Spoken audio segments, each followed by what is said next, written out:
Halo Celengers, kembali lagi bersama Mimin yang ganteng ini di Celengan Film pastinya. Tak pernah lupa Mimin selalu doain kalian semua dalam keadaan sehat dan bahagia ya. Oke, di kesempatan kali ini Mimin akan menceritakan alur film yang berjudul Shinjuku Swan yang dirilis pada tahun 2015. Film ini mengisahkan kehidupan keras di kota Shinjuku yang menyimpan banyak hal gelap di dalamnya. Daripada kelamaan, yuk mari kita menonton.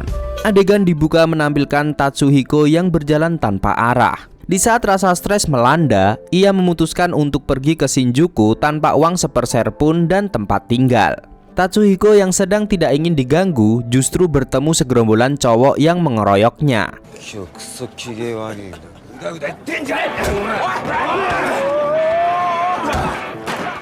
Biarpun bisa berkelahi, tapi Tatsuhiko kalah jumlah sehingga ia berakhir tersungkur di kaki pria bernama Mako. Tidak disangka, Mako melindunginya dan memberinya pekerjaan. Ternyata Mako terkesan dengan nyali Tatsuhiko, lalu merekrutnya sebagai pencari bakat di perusahaan bers. Tidak seperti namanya yang wajar, tugas pencari bakat adalah mencari cewek untuk dijadikan PSK. Tatsuhiko yang belum terlalu paham apa maksud dari pencari bakat berkeliling menawari wanita di jalan. Tapi ia terus mengalami penolakan dan hal-hal konyol lainnya.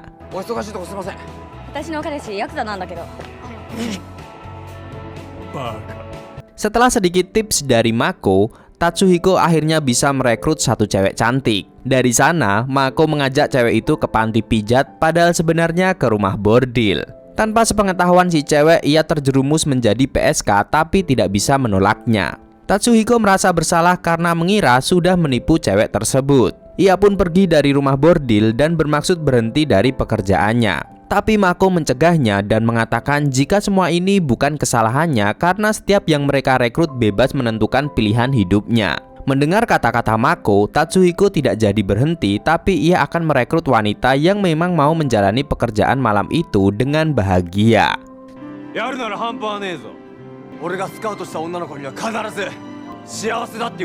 Selain bers, ada pencari bakat lain dari harem yang mempunyai Hideyoshi sebagai andalan mereka.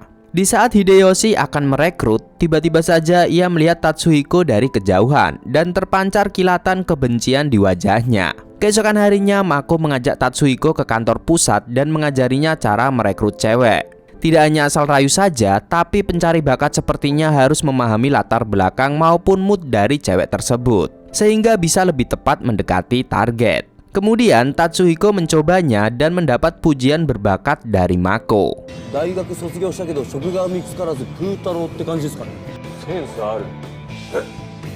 Saat ini harem tertinggal dari bers yang membuat ketua pencari bakat bernama Hayama harus putar otak untuk mengatasi masalah ini.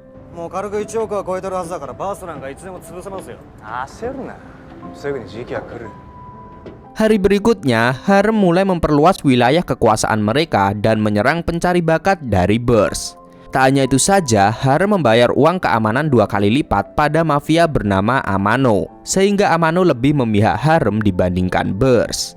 Rupanya harem mengincar kekuasaan karena profit mereka tertinggal jauh. Hal ini menjadi masalah bagi bers karena mereka tidak mau kalah dengan pesaingnya. Seki pun mengusulkan untuk berbagi bar dengan harem, walaupun ide itu susah karena mereka terus bentrok satu sama lain. Di sisi lain, Tatsuhiko yang sedang bekerja tidak sengaja bertemu wanita anggun bernama Ryoko. Ia memakai kimono dan tampak berbeda dari kebanyakan cewek yang melintas di kawasan Shinjuku. Tapi Tatsuhiko tetap menawarinya dan mengajaknya ke sebuah restoran untuk pendekatan lebih dulu. Di tengah obrolan mereka, tiba-tiba ada keributan dua pasangan yang mengusik ketenangan Ryoko. Ia pun langsung mendekati meja mereka untuk mendukung si wanita yang sudah seharusnya melepaskan cowok brengsek seperti kekasihnya. Keberanian Ryoko membuat Tatsuhiko terkesan. Ia juga menghajar si cowok sebelum ia keluar dari restoran.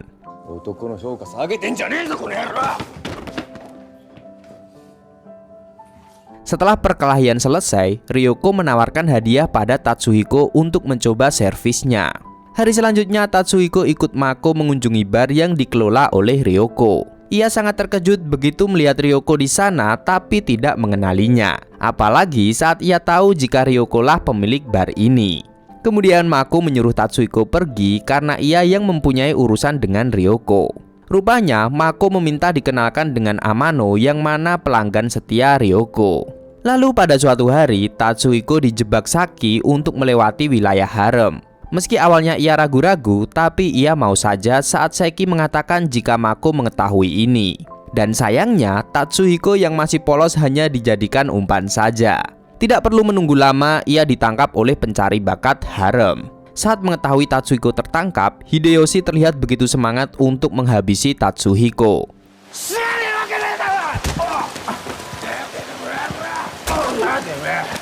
Tampaknya ada sesuatu yang terjadi di masa lalu di antara mereka. Tapi Tatsuhiko tidak mengenali Hideyoshi sama sekali.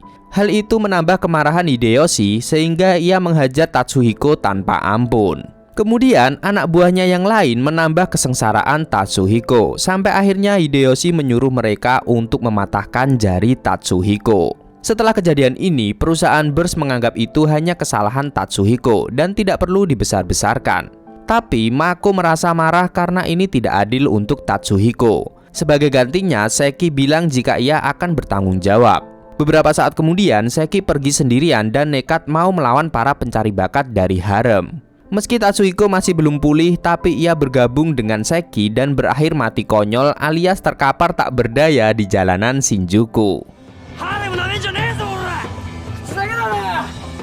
Dan ternyata ini bagian rencana Seki untuk menyudutkan harem sebagai perusahaan tukang cari keributan. Dari kejadian itu, Bers bisa menuntut harem untuk membubarkan perusahaannya atau ketua mereka yang bernama Matsukata turun dari jabatan. Situasi ini membuat Tatsuhiko tersadar jika ia sengaja dikorbankan agar Bers bisa menguasai harem.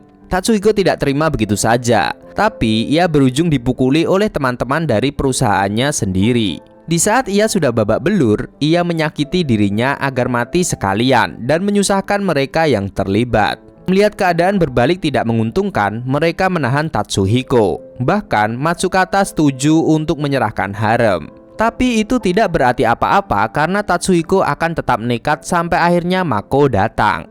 Rupanya Mako datang bersama Hayama yang kini di pihak Mako. Tanpa disadari, diam-diam Mako merekam perjanjian mereka sehingga harem resmi bergabung dengan Bers dengan Hayama sebagai ketua perusahaan yang baru. Ternyata Hayama memang sengaja melakukan kudeta pada Matsukata.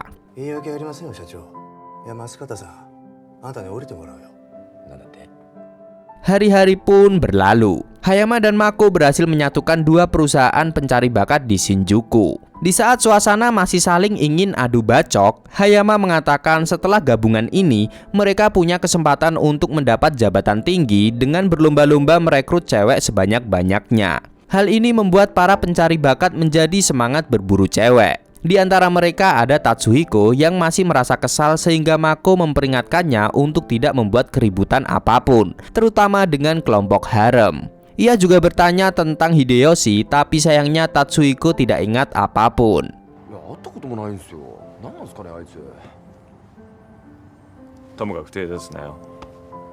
Kemudian adegan berlanjut menampilkan seorang wanita berlarian lalu bertemu dengan Hideyoshi. Rupanya ia dikejar pria yang menuduhnya mengambil uang sehingga Hideyoshi membayarkan hutang wanita yang bernama Aiha agar ia mau direkrut. Tidak jauh berbeda dari Hideyoshi, Tatsuhiko akhirnya menemukan wanita yang mau direkrut. Bahkan, ia sengaja mencari pencari bakat. Namanya Eiko dan mempunyai bekas luka sayatan di lengannya. Saat pertama melihat bekas luka itu, Tatsuhiko merasa tertegun tapi ia tetap mengajak Eiko ke rumah bordil. Begitu juga Aiha yang kini berada di rumah bordil harem yang dijaga pria kasar bernama Obi. Diam-diam Mako menyewa detektif untuk menyelidiki latar belakang Hideyoshi.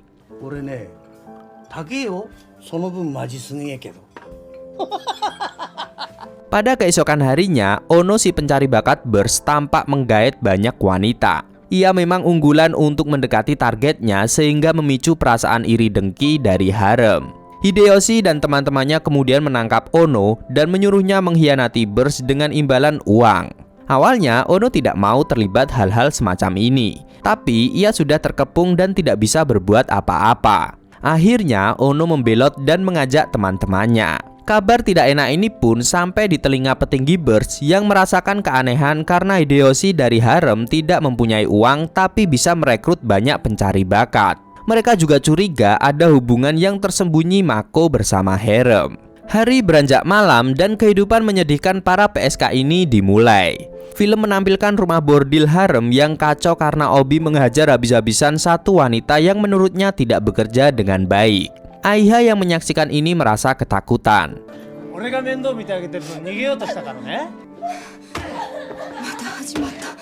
Di sisi lain, Eiko pergi ke time zone dengan wajahnya yang menyimpan kekesalan. Tapi di sana ia malah tidak sengaja bertemu Tatsuhiko yang kegirangan karena berhasil menang permainan. Mereka akhirnya menghabiskan malam indah bersama di time zone. Bahkan Eiko memberikan boneka hadiah untuk Tatsuhiko. Tidak lama kemudian, Eiko pamit pergi dan Tatsuhiko tetap tidak bisa mengatakan rasa cemasnya.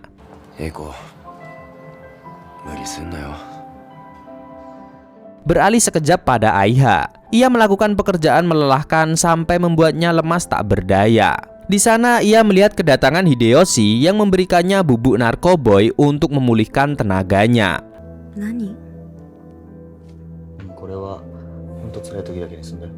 Lalu kembali ke Eiko, ia berjalan di tengah kehampaan lalu mengakhiri hidupnya. Besoknya Yosuke menyampaikan kabar kematian Eiko yang membuat Tatsuhiko begitu terpukul. Ia bahkan terus menyalahkan dirinya karena ia tidak mencoba bertanya apa masalah yang dihadapi Eiko sampai akhirnya ia bunuh diri. Melihat Tatsuhiko larut dalam kesedihan, Mako menenangkannya meskipun itu tidak berlaku.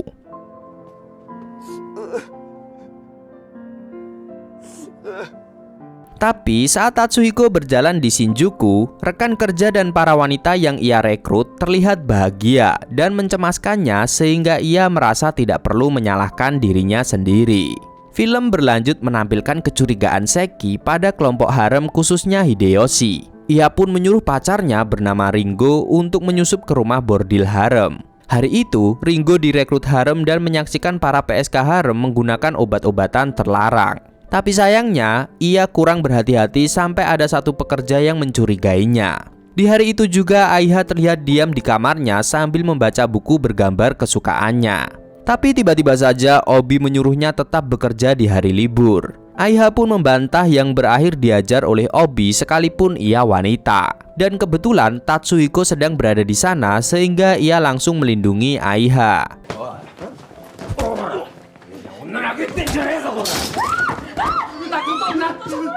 Kebaikan hati Tatsuhiko menyentuh Aiha, apalagi Tatsuhiko mirip pangeran dalam cerita bergambar. Ia pun memanggil Tatsuhiko pangeran lalu menariknya untuk melarikan diri bersama. Mereka pun berlarian sampai berakhir di sebuah foto box dan mengabadikan kenangan mereka di hari pertama keduanya bertemu. Awalnya Aiha akan kembali ke rumah bordil harem, tapi Tatsuhiko melarangnya dan membawa Aiha ke Birds. Sementara itu, Ringo berhasil menarik Hideyoshi untuk bertransaksi narkoboy di tempat bowling sesuai rencana Seki. Di saat transaksi terjadi, Seki memotret kejadian itu tapi ia lebih dulu ketahuan. Ternyata mereka tertipu oleh kelompok harem yang menyamar menjadi karyawan bowling. Seki yang tidak kenal takut akhirnya bertarung dengan mereka semua.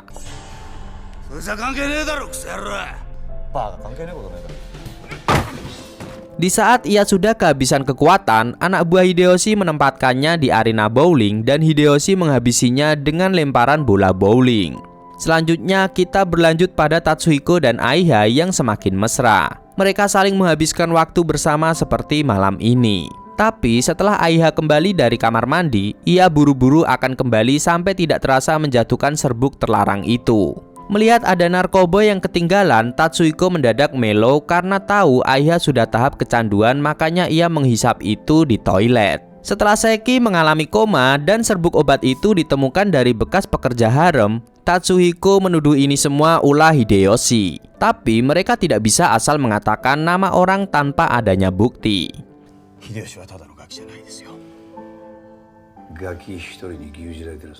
Sementara itu Hideyoshi diusir Ryoko karena membuat keributan di barnya. Sedangkan Aiha sudah hilang kendali dan kabur entah kemana.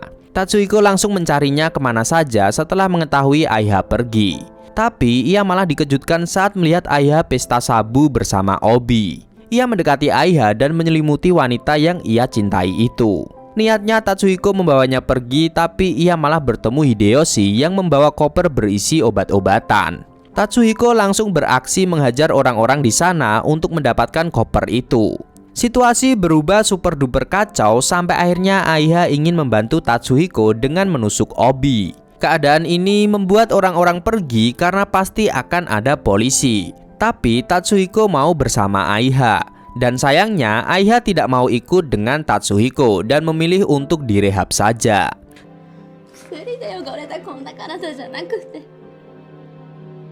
Setelah terdengar ninu-ninu, Tatsuhiko pun meninggalkan Aiha. Hari selanjutnya, Mako mencari tahu pengedar narkoboy dari Hayama. Lalu Tatsuhiko sengaja menyembunyikan koper itu dan mengaku kehilangan jejak Hideyoshi di depan para petinggi bers.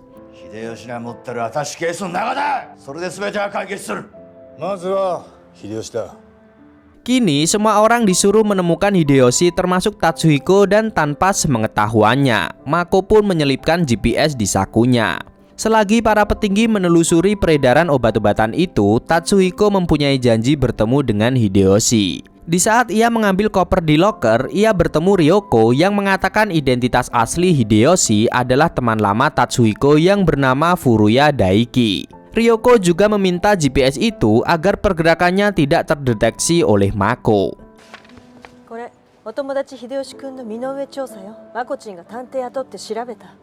Dalam perjalanannya bertemu Hideyoshi atau Furuya, Tatsuhiko terjebak dalam kisah masa lalunya mengingat Furuya tidak mempunyai teman dan terlibat masalah dengannya. Ia melihat dirinya di masa lalu dan pertarungan yang membuat Furuya membencinya sampai saat ini.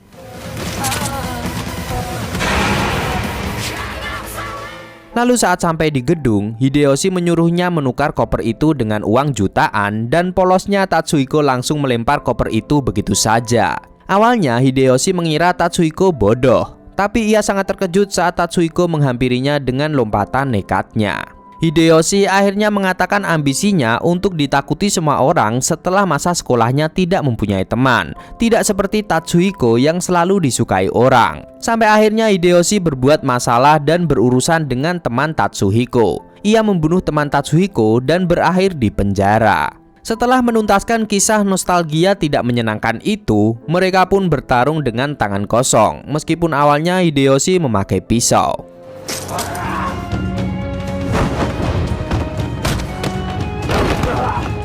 Mereka akhirnya tergeletak, tapi emosi Tatsuhiko semakin meledak saat Hideyoshi melecehkan Aiha di depan matanya, sehingga ia kalap dan memukuli Hideyoshi.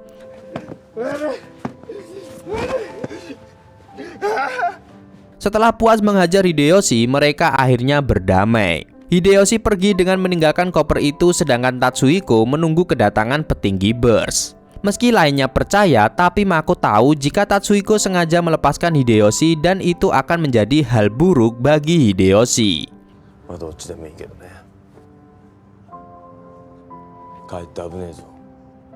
Benar saja, Hideyoshi hanya punya sedikit waktu tersisa sebelum akhirnya remuk dihabisi teman-temannya sendiri karena perintah Hayama. Kepergian Hideyoshi membuat Tatsuhiko bersedih, tapi Mako menenangkannya jika ini bukan salah siapa-siapa, melainkan konsekuensi ada dalam dunia hitam. Setelah berbagai kejadian ini, akhirnya masalah peredaran obat-obatan itu bisa dihentikan. Lalu, Mako mendekati Amano dan meminta bantuannya untuk keamanan dunia malam Shinjuku. Pada akhir film, Tatsuhiko terlihat berjalan ragu di keramaian Shinjuku. Tapi ketika keyakinannya penuh, ia akhirnya mau meneruskan kehidupannya sebagai pencari bakat. Dan di saat ia menemukan cewek yang akan ia rekrut, tiba-tiba saja perhatiannya teralihkan oleh Aiha. Tapi ia hanya bisa membiarkan Aiha pergi dari pandangannya. Pak Camat makan tomat dan film pun camat.